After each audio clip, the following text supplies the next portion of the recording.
असा एकही नेता अधिकारी नाही जो त्या हॉटेलवर गेला नाही। हॉटेलमध्ये 8 कोटींचे कॅमेरे लावले। हनी ट्रॅप प्रकरणावरून आव्हाडांचा मोठा दावा। हॉटेल चालकाचं नाव मात्र सांगितलं नाही। भाजपच्या मॅरेथॉन बैठकांचा सिलसिला सुरूच। मुख्यमंत्री फडणवीसांकडून आमदारांसोबत पूर्व विदर्भातील आढावा। आगामी स्थानिक स्वराज्य संस्था निवडणुकीच्या अनुषंगाने माहिती घेतली। प्रवीण गायकवाडांच्या तोंडाला काळं फासणाऱ्या दीपक काटेसह एकाला जामीन मंजूर।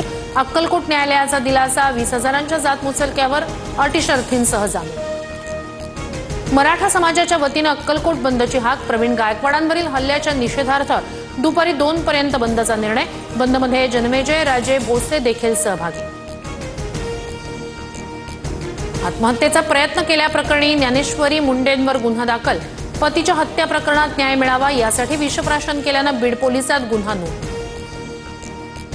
विधिमंडळाच्या पावसाळी अधिवेशनाचा आज सूप वाजणार। आव्हाड आणि पडळकरांच्या कार्यकर्त्यांमधील राड्याबाबत शेवटचा दिवस गाजण्याची शक्यता। नाशिक कुंभमेळ्यापूर्वी शिर्डी विमानतळाची कामं पूर्ण करा। विधानभवनातील आढावा बैठकीत मुख्यमंत्री फडणवीसांचे निर्देश। कुंभमेळ्याच्या दृष्टीने शिर्डी विमानतळ महत्त्वाचं। महिलांना रूढी परंपरेच्या जाळ्यातून बाहेर काढावं। महिलांना मोकळं रान द्यावं।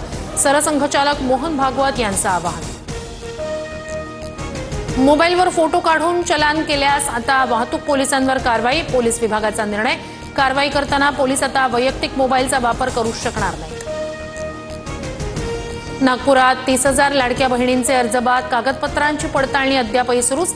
अपात्र होणाऱ्या लाडक्या बहिणींची संख्या आणखी वाढण्याची शक्यता।